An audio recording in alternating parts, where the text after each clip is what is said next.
I'm B. And I'm Sam. And we're two best friends who like to talk shit about smut, wingspan, And sometimes books. Join us every Wednesday for a new episode.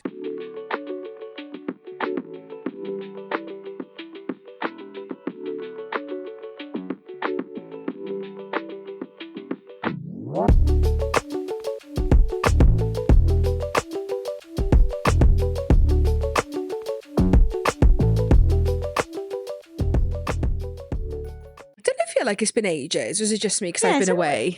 I know, but I feel like it's been ages. No, but I feel like that too. I haven't even been away. So it feels weird because we're doing book 2 of Gods and Monsters, but again, in the world of podcasting, our episode 1 isn't even out yet. No, it comes out tomorrow. Wednesday. Yeah. What came out this week then? Powerless was on Wednesday. Yikes. But surprisingly, like, so many people agreed with us. Yeah, like a lot of people have messaged us to say like, oh, it was kind of like nice to hear your take on it because I felt the same, which we did feel really guilty. And I know we said in that episode, oh look, once we've read Reckless, like we'll feel different. Well, I have now read Reckless, and I can confirm that I don't think our Reckless episode is going to be much better. Let's hold out for Fearless then. Who knows? What are you currently reading? I was thinking about this earlier when we were going to do this. I'm actually currently reading 4 books right now. Yeah, I know. So I'm still reading. I can't do it. I can't tandem read. Not normally. I just got myself into a fucking pickle, right? So I finished Reckless. I've had House of the Crimson Hearts, which is the Ruby Row, like sapphic vampire romance. Yeah. I got halfway through and didn't stop through not wanting, but I think we just had things come up that I had to focus on. So I've been dipping in and out of it and I'm really enjoying it, but like I just need to finish it. Still got that on the go. Yeah. Then before holidays, I decided to start When the Stars Alight. PR package we got sent via PR, and it's a fucking delight. I had every intention of taking it. I started it so I could take it with me on holidays.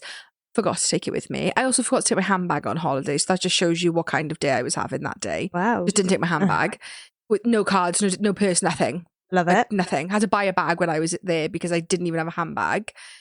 So forgot my book. Then was like, what the fuck am I going to read? Did manage to pack my Kindle though. Don't know why the fuck I did that, but my Kindle ended up in there. I think Corey must have put it in. Yeah. So then was like, well, what have I got on my Kindle that I haven't started? Started the first book in the prequel series to From Blood and Ash, which is Shadow in the Ember. Yes. Read that on the weekend, got about 15% of the way through. Nice. Absolutely outstanding. Reminds me of like what From Blood and Ash used to be before it went a little bit. Yeah. Really enjoyed it. And then came back, and then we found out that we've been accepted as a part of a street team. Yay! Which is really exciting, which we'll talk about in a second. Yeah. So here I am, 4 books in. I'm exhausted just listening to you. Yeah, it's a lot. I need to like focus on one, finish it. Yeah. I think I need to focus on the one I'm furthest in. Yeah, I agree. Finish it, move on. Yeah, I agree. But I do want to get this arc done because I feel like... So, how about you? Well, I sound pitiful compared to you. I'm reading Dawn of the Cursed Queen, which is book 3 in Gods and Monsters. And how far in are you? 37%. Oh, quite far. Are you enjoying? I'm really enjoying. Really good, isn't it? Yes. When I saw the POVs, I was nerved because the second, which we'll get into in a second, but the second book is a lot of POVs as well. So many. But I feel like the third, it really ramps up. Yeah. And I was nervous. However, really enjoyed it. Very well done. Yeah. So far. Obviously, when we kind of like started doing the podcast, our personal, well, mine anyway, yours probably not so much, BookTok accounts and Bookstagrams, not really Bookstagrams, BookTok accounts, went by the wayside because like we're so focused on the pod. And we used to do a lot of ARC reviews. We did. Back in the day. Back before we had a recording to prepare for every week. Yeah. And a Patreon and everything. Lives and... So we saw, we followed Jodie Angel just on into like through Bookstagram, just like, you know, saw her name, saw the book, her first book coming out. And also she's an indie Welsh author, so obviously like even more of a reason to support her.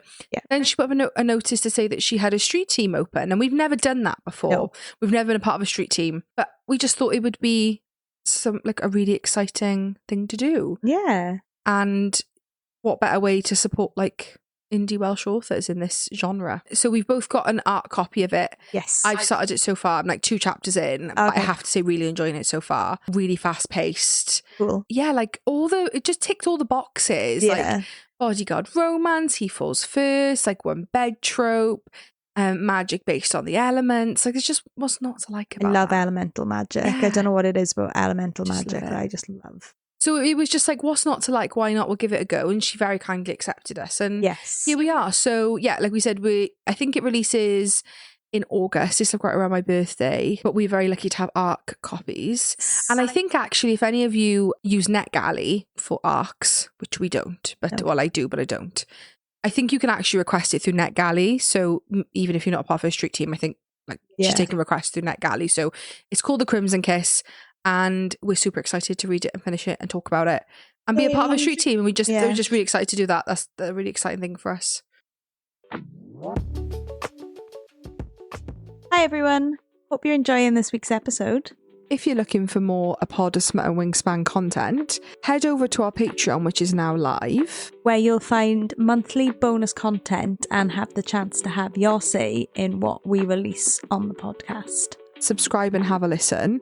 We've got a full episode of all the books that we would recommend to scratch the ACTA itch. But for now, enjoy the rest of this episode and we'll see you soon. Throne of Broken Gods, yeah. So last week, we're not going to lie, was a hard one because when I read these books, I obviously read book 1 and book 2 like literally back to back. So there was so much that I assumed happened in book 1 that you reminded me during the recording. No, you can't say that because it's book 2. No, you can't say that because it's book 2. I haven't edited the episode yet, but I can imagine it's me a fucking bitch to edit. You, at one point, you went on like a really big spiel and then you were like, you find that out in book 1, did you? And I just went, no. And you were like, oh. There we are then. Let's just edit that big fucking chunk out. Jesus Christ. And I remember like I just keep talking, I could see you above your mic and you just be shaking your head like this. And I'd be like, no, and you'd be like, no, book 2. And I'm like, fuck. We need like a hand gesture to be like, stop speaking. No. But now we're finally able to talk about it. And because I've only recently read book 3, I definitely have like a distinction between what has and hasn't happened. So yeah, like we said, book 2 in the series. Obviously next week's going to be book 3. And then we're going to be doing our Amber V.Nicole interview. Oh my God. Oh, which is so exciting. It is. We're here today to talk about book 2, as we said. So we left off at the end of book 1 where Abby's neck is snapped. Yes. And Dianna is about to unleash hell on earth. And boy, does she fucking unleash hell. Like, this book, and I think this is why I love Amber V.Nicole's writing so much, is her main characters take a fucking turn, but in the best way. So again, like we assume you wouldn't be listening to this unless you read this series, because as you know, we are a spoiler. You know, we spoil everything. Yeah, we're spoiled girlies. As you probably will know, like Dianna becomes that fucking bitch in this book. Boy, does she. Like the villain. And it's class. Amazing. Really something we don't see that often in romantasy. Usually we say this a lot, like especially with SJM books, is that her main characters, although they do bad bitch things, their moral compasses are very good at heart. Nesta is probably one of the very few, and I think that's probably why we connect with her so well. Yeah. Nesta's one of the very few that doesn't have a good per se moral compass, and she still does really, but like, you know. But Dianna in this book is like, I'm going to be a fucking bitch. Zero chill. And it's great. I was just like writing down my thoughts as I was reading. Dianna is cold, and cold in capital letters. Cold. So obviously she just goes on a fucking warpath after Gabby dies and is like, anyone who was involved, I'm going to fucking have you. Anyone who works for Caden and even had a sniff of what was going on, dead. And like, as sad as it is, ultimately kind of blames Samkiel. Yeah, because she was with him and sort of like enamored with him and like wrapped up in him so much that she didn't realise that Gabby was missing. Well, and they made the pact, didn't they, in book 1, that like he had to, the one thing that she like above all else cared about is that Gabby was protected and he didn't. And ultimately he's the fucking god of gods and his hand is supposed to be like the best of the best and nobody was capable of like saving Gabby. So she just loses her head. It's so sad. Mm-hmm. Obviously, like, he keeps trying to find it. Yeah. Being a fucking bitch to him, fighting him, running off. Like, the start of this book is wild. Ends up killing Drake, who is supposed so deserved though. So deserved, but obviously he's supposed to be her best friend. But he did turn on her, like he dobbed her in. It's Drake who lured Gabby away because he was familiar to her, and she was like, "Oh my god, Drake," and went with him. Wild. But I fucking love her like vengeance streak of like, I'm just gonna have every single one of you. Yeah, it was great. Amazing. And then Hayden rocked up as like a projection. Oh yeah, something like that. And told her that Imogen was Samkiel's betrothed. Oh yeah. So then she goes on like a jealous girl killing spree. Yeah. So like, as if her killing rampage wasn't bad enough, she like amped it up times 10. It was wild. Because does she meet Imogen in book 1, or do we only meet Imogen in book 2? She sees her in when she has the blood dreams. She doesn't meet because she goes to Rasherim, and it's only in like the second part where she's living with Samkiel. But she goes to stay with the Hand and gets like a relationship. No, she did meet because he takes her form when her and Samkiel go to Rasherim. Oh, does she? Okay, yeah. Interesting. Okay. Yeah. And obviously, we know that like Imogen wasn't really his betrothed. They did have like a physical relationship. They were together, I think. They were shagging. Yeah, but I think, and she's not like a bitch about it, is she? She's actually really chill. She's fine about it. She's like, but she's shagging somebody who works for the council, Diarrhea. Yeah, something like that. I don't know. I'm reading my inner monologue. He stole Rockerham in brackets fate. Called him Reggie with loads of laughing faces. That's so funny. The fact that she calls him Reggie and that it continues. Yeah, yeah. She's hilarious. I don't really understand what the fate is. He's just kind of like a psychic, sort of. Yeah, but it's described as like a whirling mass of like. He is, but when he kind of he's not like a he's human. got a form now. Yeah, so he's a sexy man with lots of eyes. Yeah, that's the way to put it. Yeah. But I think when he does talk to sort of like people, he just puts on like a sexy man facade, but he isn't like an actual person. Yeah, he's kind of just like a galaxy. Yeah. That makes sense. In my head, anyway. Sounds lovely. Yeah. Yeah, she goes on a fucking warpath. And not only is she fucking killing everyone, but she's shagging everyone and everything. Which, again, in the beginning, I was like, oh, am I not going to like this? But it's really funny. Yeah. Like, it's real funny. Like, she's amazing. Yeah. But I think, like, a lot of this book, like, for most of this book, she's pressing her feelings for Samkiel. Like, obviously she likes him, but she thinks because she liked him, Gabby died. Yeah, and I think because we said this in the last episode, like absolutely nobody has ever shown up for Dianna. Like no one. The one person that started to show up for her was Samkiel, and then the one thing she asked him not to do, like the only thing she asked, right? He could have broken her heart, and I think she would have reacted better than this, was just to protect Gabby. That's all I care about. But then he was with her, so like, oh yeah, I don't blame him, but it's just that's her like like that's her train of thought, isn't it? Like that's her reaction. He manages to corner her in the council chamber place, and he says that he's poisoned the sprinkler system to put her to sleep. They come on and obviously nothing happens, and it's light, and he grabs her and kisses her, and the poison's in his mouth. So hot. Yeah, he's so hot. Doesn't she talk about like seeing him all the time? Because we obviously this book there's way more Rasherim. Yeah. And you obviously see more of Samkiel as a god really than just like this Liam character that he was in the first book. And I'm sure she mentions, and I don't know if it's that scene, I think it is, that she sees him all the time in his like kind of like Grecian sort of like god council meeting robes. Yeah. And all she talks about is how fucking sexy he looks. Like that's all she can say is like, he looks so hot in those robes. Wow. I bet he does. A lot of POVs. Yeah. So in the first book, we only really had Dianna and Samkiel. We might have got like one or two chapters sprinkled in from other people. Yeah, but I don't think we had that many. No. So I started listing them. So we've got Dianna, Samkiel, Imogen, Cameron, Camilla, Caden, and Logan's point of views. Yes. That is a lot. It's a lot, and we've said this before, like I'm not a multiple POV girly, and if you'd have told me that prior to reading the book, I would have been like, oh, yeah, not going to like this. But do you know what? Amber V.Nicole is probably one of the very, very, very, very few authors that I actually enjoy when they do it. Yeah. Do we not get any Navira POVs? Oh, okay. Just Logan. Yeah. Yeah, he's so funny. I was really nervous about the whole going back to it, but the Imogen thing, because like we get it in a lot of books. We mention it all the time where like there's like a jealousy trope or like oh, I had a betrothed, but she meant nothing to me. And usually, like we see it in Fourth Wing, we see it in From Blood and Ash, the betrothed is a fucking bitch. But it was actually really refreshing that Imogen wasn't that. Imogen and just wanted to be a friend. Just a girl's girl. Because only died, didn't he? But then what happened to all the other gods? They all got sealed, didn't they? In another realm. Yeah. Because they were just like... But they were in their own realm. Right.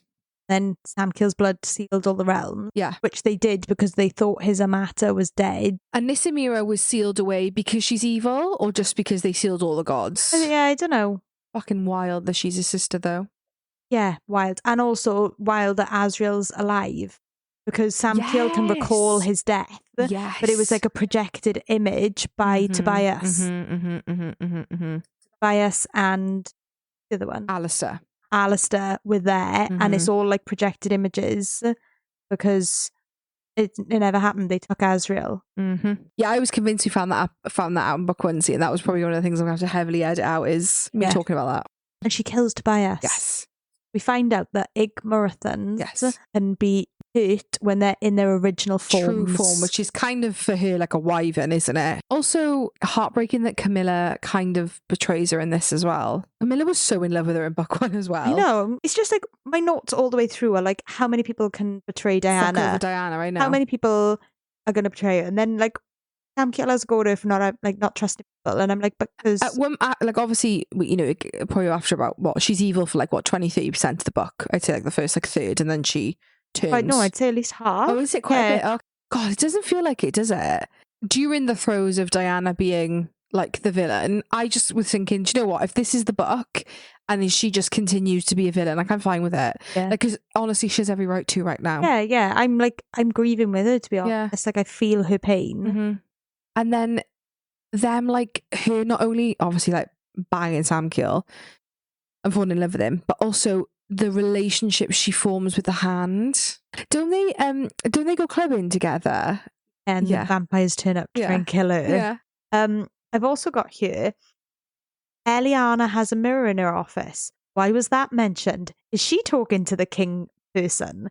Eliana is the person who works in the council. Yes. That Cameron is banging. Yeah, is banging. During this whole little tryst where we find out she's got the mirror in her office and she's very suspicious, we find out that Cameron's got his cock.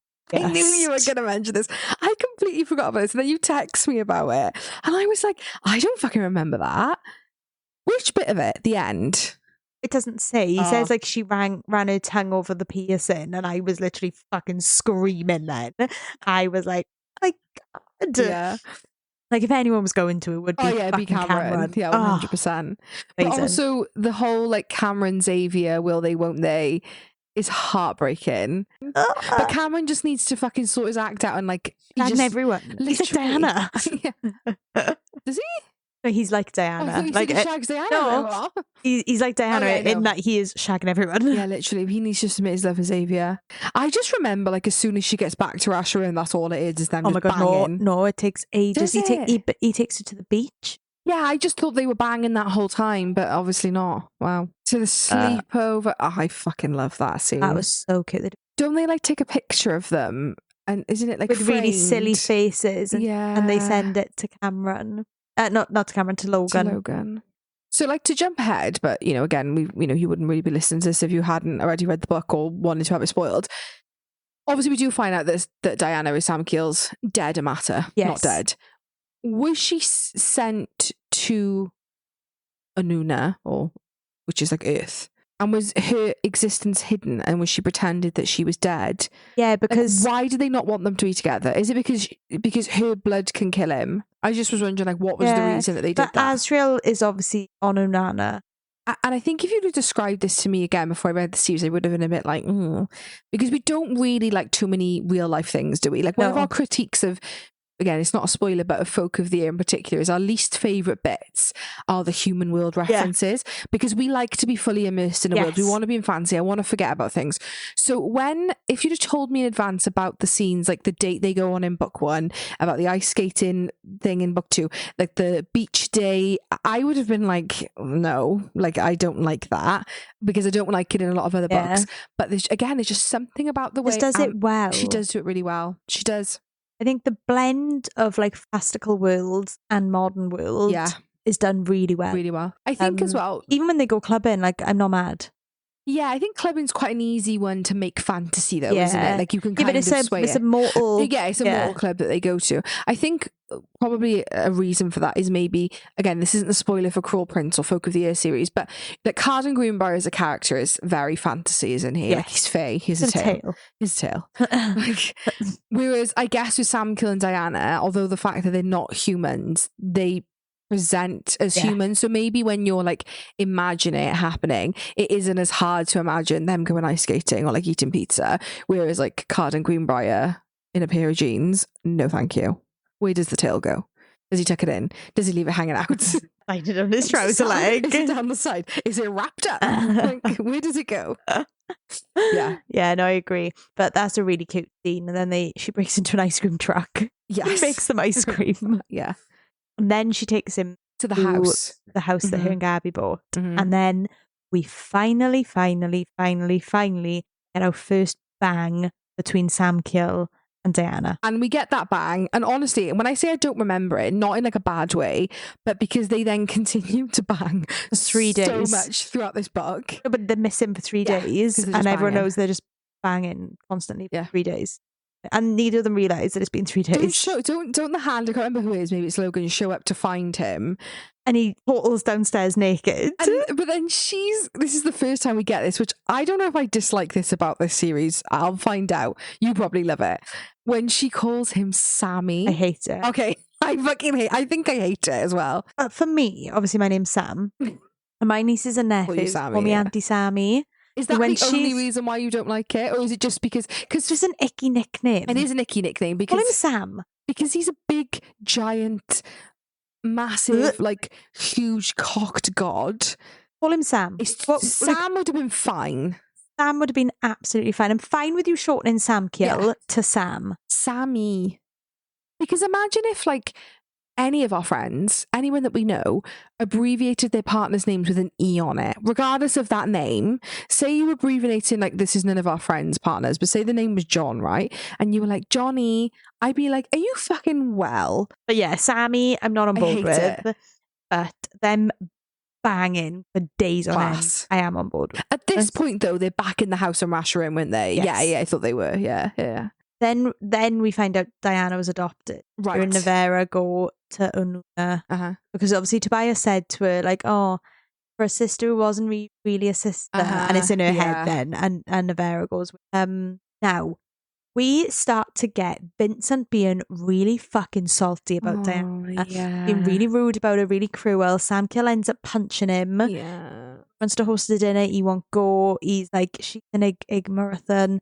Like, he is trying his hardest to drive a wedge there. Again, at the end of book 2, we find out that Vincent is the betrayer. I don't think it was that much of a shocker. Or Eliana didn't shock me. I think when I started book 3, I was under the assumption that was why Vincent was really rude to Dianna, was because he just struggled to... Because like he could lie to the others, right? But then they brought in Dianna and he was like, this is fucking ruining the tour. Yeah. This is going to ruin the tour because she's supposed to be like the evil. Yeah. And she's probably going to like catch me out, which is why I hate her. Yeah. We actually find out, I don't think you've got it yet in book 3, but we actually find out a realer reason from Vincent. Ooh. There's like a way bigger ulterior motive that fucking slapped me in the face. I couldn't believe it when I read. I was like, ah. How far in? Can you remember? No, I think it's quite far in. Sorry. Ooh, yeah. That's exciting. So I just feel like that needed to be said, because when I thought that Vincent as a character was like a twat, because at the end of book 2 I was like, oh, like... Even in book 3, now he's a prick. Yeah, Actually, Wow. What a complicated character is all I'll say. So many layers to him as a character. Very interesting. I love a multifaceted character. We do like and he is multifaceted. Very interesting. Mm-hmm. But yeah, Vincent's been a little fucking bitch. Then he turns out to be the betrayer, which honestly wasn't shocked at. No. Probably one of the very few things in these books that didn't shock me. Because Amber V.Nicole keeps us on our fucking toes. He does. Like, I couldn't have... Like, when I found out Dianna was adopted, my fucking head was spinning. Do you feel like you're on an assault course when reading the books is like being on like total wipeout? I feel like I've been punched in the face all the time. And then it was like, oh, actually, she's Asriel's daughter. And I was like, what the fuck? Yeah. And then it's like, oh, by the way, Caden's Samkiel's brother. And there's more siblings. Yeah. And Samira's fucking one of them. Wild. Gagged, gooped, all of it. Yeah. Amazing. Then we have the dinner party. I love that. And Navera gets Dianna the framed photo of her. The photo they took. Imogen. And Dianna gives Samkiel the locket, goes back to the fun fair and gets a copy of their pictures. Oh God, yeah. And puts it into a locket for him. They're so sickly sweet, but I also love it. But they're really sickly sweet. Does Vincent end up going to the dinner? Yes. Isn't there like an argument? Don't they punch? Doesn't someone punch someone? Samkiel punches him earlier. Okay, but maybe not in the dinner. Okay. But Dianna threatens it. Ah, okay. And he apologizes to her. So then I was a bit like, oh, is he just like is he just like a complicated character and he's not actually that bad? But yeah, I wasn't shocked. No, not at all. Oh, I've written, Vincent is working for Caden. I knew it. And then, oh my fucking God, Caden is his brother. I knew Ileana was in on it. I knew Dianna was his Amata. All of that was in capital. Okay. Like that was me just... Yeah. And then Asriel's daughter, Asriel. That really threw me. Yeah. I did not expect. So like, that means that she met her sister's reanimated corpse. But was it her sister? I thought it was somebody pretending to be Asriel's daughter. It wasn't really that girl who was Victoria her mother? Yeah. So she met her mother then? Oh no, she didn't. No, she was dead, wasn't she? Yeah. She was just her tomb, wasn't it? Because that's where the book is, in Victoria's tomb. But she went to her mother's tomb and didn't even know. But no, that girl, I think, had like... It was agreed, like... Oh, okay. I don't know whether they mind controlled her, I can't remember, but she was like a plant. Oh. Like, she just pretended to basically be Dianna. It wasn't really Dianna. Yeah. Then, obviously, Caden gets her blood, makes the spear, stabs Samkiel, realms open. Which is that's what the book that was what the purpose of the book was, wasn't it? The purpose of the book, one tells them how to make the weapon to kill Samkiel. The spear, yeah. It also has in there a phrase that when said, a celestial will fall under your like commandment. Yes. Like they're just like mindless soldiers. Yes. And obviously they use it on Navera and Logan. And Imogen. And Xavier. And then Cameron basically says, I will do whatever you want me to if I can be with Xavier. So he like sort of betrays Samkiel, but it's like a betrayal of like out of love. And again, not like a spoiler for book 3, but now that we've started book 3, I think everybody kind of like nobody's angry at Cameron for that. Like I think he thinks everybody is, but nobody is like nobody sees Cameron in the same way they see Vincent. Yeah, no, I agree. So then I was like, fuck, if he's dead, if they've killed Samkiel off. Just again, I don't know if it's mentioned in book 3, so I'm just trying to remember. But has there been mention of Oblivion, the weapon? His sword. That's what his sword is called, isn't it? Yeah, I thought so. Okay, I thought there was. I just was like, was that a book 3 spoiler? Or okay. Yeah, but she takes it and she and Esmira takes it. Yes, she does. Yes. Yeah. Dianna breaks out and Asriel's trying to stop her, but he's also like fighting against the commandment that he's under, and he ends up killing himself so that he doesn't hurt Dianna. Yeah. And he tells her, like, I used to come and see you. I tried to come and see you as often as I could. Like, I think I was like your mum and dad's friend. Like, oh my God, my heart was fucking breaking. Heartbreaking. And they chain fucking Samkiel up. And then Dianna resurrects him. She takes him into the sewers, doesn't she? They're in a tunnel. Yeah. I've put here, this is my exact wordings. He resurrected him but lost the mark. Was the cost there a matter? Is he going to forget her? Because that was my theory for book 3, was that when he woke up, he wouldn't remember Dianna. And that was like the price she paid for his resurrection. Because the last step they have in completing like the mark of just telling each other they love each other. And is it exchange blood? Well, they've done that in the blood bond. Oh, sorry, okay. In book 1. Bang, blood, and tell each other they love you. And obviously they do that when they die, when she assumes he's dying in the sewers. But she thinks he's dead. He doesn't remember. He doesn't know. No. but she got the mark. And it went. And then she begged for his life and lost the mark. So I still don't understand what that means. Yeah. And I think we get like the very final chapter, or certainly one of the very final chapters in book 2, is that she teleports from somewhere. Yes. Rockerum or Reggie says like, I've defected from Nismira. I've broken out of like her hold, because that was another person who betrayed them. Was Reggie. Which wasn't a shocker really. No, but he defects. And goes with them and says like, I know where we can take him, and it ends with the 3 of them leaving and going to this other place. That's the end of book 2. A fucking ride. Yeah, it's a fucking ride, but God, is it a fucking good one. This was 100% a 5-star read for me. Same. Like, I was just gasping all the time. Yeah. What were your, I know you've read book 3, so it's quite difficult now, but what were your predictions for book 3 after reading book 2? Can you have predictions when it comes to V.Nicole books? Now that we've read 2, I feel like, not that we ever think our predictions are going to come true, but I feel like her books are the hardest to predict because no, I agree. It's literally fucking wild. Like honestly, she could turn around and be like, yeah, Samkiel's dad is an elephant. And I'd be like, fucking hell, didn't see that coming. Yeah, I know. Because that's how wild it is. What are my predictions for book 3? Fucking hell. If you had any, if you haven't got any, I don't, fine. Honestly, I genuinely can't think if I had any, because I don't know if book 4 had been confirmed yet when book 3 was released. So like, I didn't know, maybe by the time it was released, but certainly in the build up to book 3, I don't think we knew that book 4 was going to be a thing. Yeah. So I think that I kind of potentially thought that maybe book 3 could be the last book. I thought it was going to be for a while. So I definitely thought that them losing the Mark of Dishin would cause big ag if Samkiel ever like reascended the throne, because like, why would he marry an Igmorthan? Like, it's not gonna fly that she's gonna be queen. Yeah. The only way they could have wrangled it was what? Wrangled it, yeah. The only way they could have wrangled it was having a Mark of Dishin, because that just like trumps everything else, and it like, fuck you all, we're mates effectively. But she lost it. So I did think that was going to be a really big plot point, was them not being able to, like, when I say not be together, but like not be together, or he would have to give up his like throne, because obviously he would, wouldn't he? Like, he'd give it up for her, but that would have to happen because they wouldn't be happy with an Igmorthan being queen. Now, having finished book 3, I would say that, again, it's not a spoiler or not, but I wouldn't say there was many plot twists in book 3 as book 2. Okay.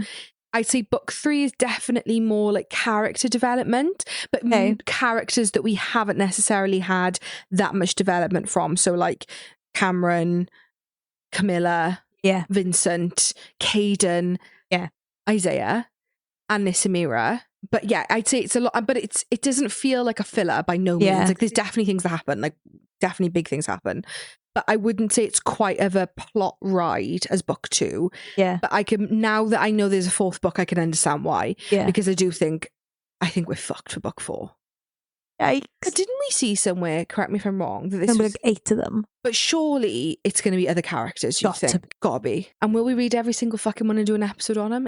Absolutely. Yeah, we will. Take on money, V.Nicole, because we fucking love this. Sign me up. Outstanding. So 5-star read for you. Yeah, I was going to say, there's no point me asking what do you rate it, because we've said it about 20 times in this episode. Yeah, 5-star. Easy. Wonderful series. Absolutely slapped. It did slap so hard. And I remember like when you started it and you were like, oh, it's a slog, and I was like, oh, maybe I liked it. Maybe this is the one. Maybe this is the series that like I got wrong and it really isn't going to be that good, but nah. So that was book 2. Next week, book 3. Hopefully I'll finish it. Oh yeah, you've got a week. And then V.Nicole. Yeah, done. I think we are. Done. Are we done? Always do it. I know. Thanks so much for listening. Follow us on TikTok and Instagram at A Pod of Smut and Wingspan. See you next week. Bye.